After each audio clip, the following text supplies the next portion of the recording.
Memang tidak bisa dipungkiri jika Amerika Serikat adalah sebuah negara aliansi terbesar di dunia saat ini. Bahkan untuk semakin memperluas pengaruhnya di dunia, Amerika Serikat menggunakan aliansi atau negara persekongkolannya untuk melakukan penekanan terhadap beberapa negara militer superpower dunia. Misalkan saja pasca persitegangan antara Cina dengan beberapa negara di kawasan Asia Tenggara yang melakukan klaim sepihaknya, namun Amerika Serikat yang juga menjadi superpower militer terbesar di dunia dan merupakan negara persekongkolan atau aliansi militer terbesar di dunia saat ini. Amerika Serikat juga turut ikut mengambil bagian untuk semakin memperluas pengaruh dan sebagai bentuk komitmen Amerika Serikat terhadap negara aliansinya di wilayah Asia Tenggara. Bahkan untuk membendung pergerakan militer Cina di kawasan Laut Cina Selatan, Amerika Serikat telah membentuk beberapa organisasi aliansi antar negara di kawasan Asia Pasifik. Misalkan saja pembentukan negara aliansi Five Eyes yang diperkuat oleh Amerika Serikat, Inggris, Selandia Baru, dan Australia. Namun yang membuat situasi saat ini semakin menegangkan antara beberapa negara superpower militer terbesar di dunia yang bisa saja menimbulkan pertempuran baru adalah dengan bergabungnya beberapa negara aliansi atau persekongkolan NATO yang juga melakukan pengepungan terhadap Rusia saat ini. Informasi pengepungan beberapa negara persekongkolan NATO dan melakukan pengiriman armada tempur lautnya di wilayah Laut Hitam adalah ketika armada Laut Hitam Rusia melakukan pemantauan berkelanjutan terhadap sekelompok kapal perang negara anggota NATO yang memasuki wilayah Laut Hitam. Misalkan saja, melansir dari beberapa sumber media informasi terpercaya, jika pasukan dan kemampuan armada tempur Laut Hitam saat ini terus memantau kelompok kapal perang penanggulangan ranjau NATO yang memasuki Laut Hitam pada 29 Oktober 2020. Sebagaimana yang telah disampaikan oleh Pusat Kontrol Pertahanan Nasional Rusia pada Kamis 29 Oktober 2020 kemarin.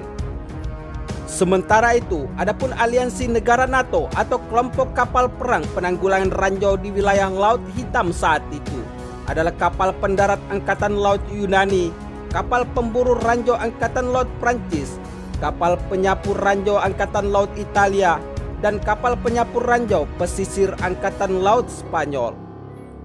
Namun sebelumnya Menteri Pertahanan Rusia Sergei Shoigu telah mengatakan jika situasi di perbatasan Rusia dan Belarusia dengan negara-negara anggota NATO tetap bersitegang hingga saat ini.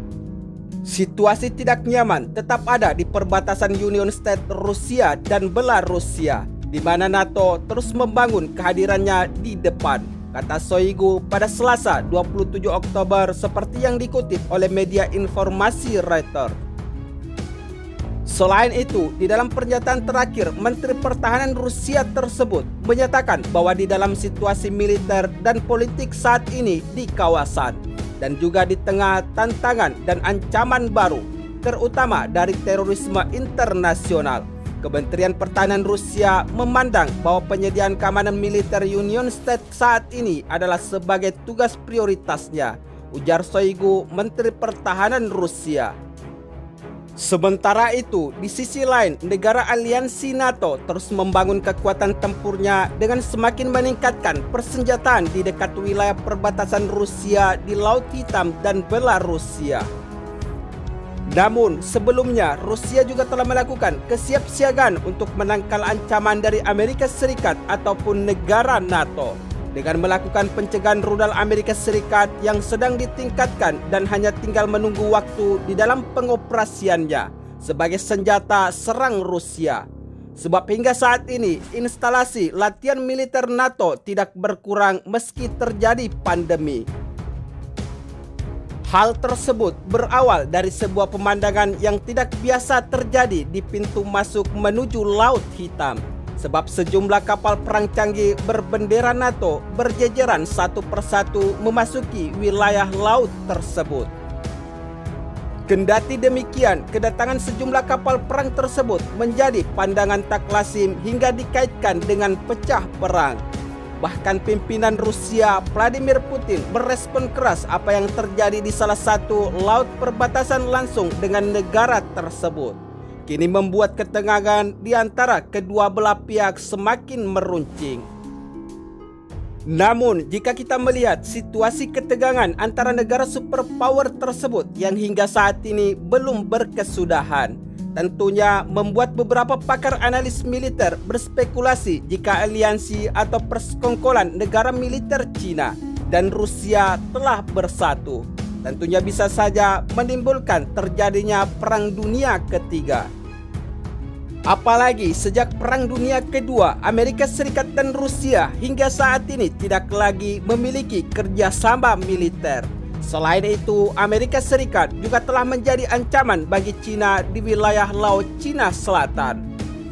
Tentunya, jika kita melihat potensi tersebut, Cina akan lebih memilih beraliansi dan melakukan kerjasama terhadap Rusia.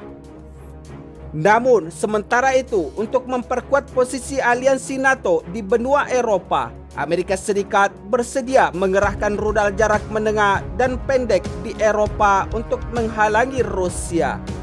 Selain itu, Amerika Serikat juga siap mengambil langkah serupa di kawasan Indo-Pasifik untuk menangkal Cina meski Amerika Serikat bukan merupakan pihak dalam perjanjian kekuatan nuklir jangka menengah. Selain itu, di sisi lain, Cina telah mengerahkan ribuan rudal yang ditujukan ke sekutu Amerika Serikat yang dapat digunakan untuk melawan Angkatan Laut Amerika Serikat, ujar kata penasihat keamanan nasional Amerika Serikat, yaitu Robert O'Brien saat pidatonya di Institut Hudson, Washington pada Rabu 28 Oktober 2020, seperti yang dikutip media informasi TASS. Kendati demikian, dengan adanya kesiapan Washington untuk mengerahkan rudal di Eropa dan menghalangi Rusia, tentunya menyebabkan kebingungan sebab Kementerian Luar Negeri Rusia mengatakan pada Kamis 29 Oktober 2020 jika telah mempertimbangkan pernyataan politis Amerika Serikat. Saya ingin menyarankan elit politik Amerika Serikat untuk mencegah dirinya sendiri daripada mencegah Rusia, ujar juru bicara Kementerian Luar Negeri Rusia, Maria, seperti dilansir media sumber berita TASS. Selain itu, beliau menyatakan jika memang tidak bisa dipungkiri keseriusan Amerika Serikat dalam upayanya untuk menciptakan prasyarat bagi munculnya krisis rudal baru di Eropa dapat menyebabkan kebingungan yang mendalam, ujar Maria di dalam pernyataan tersebut.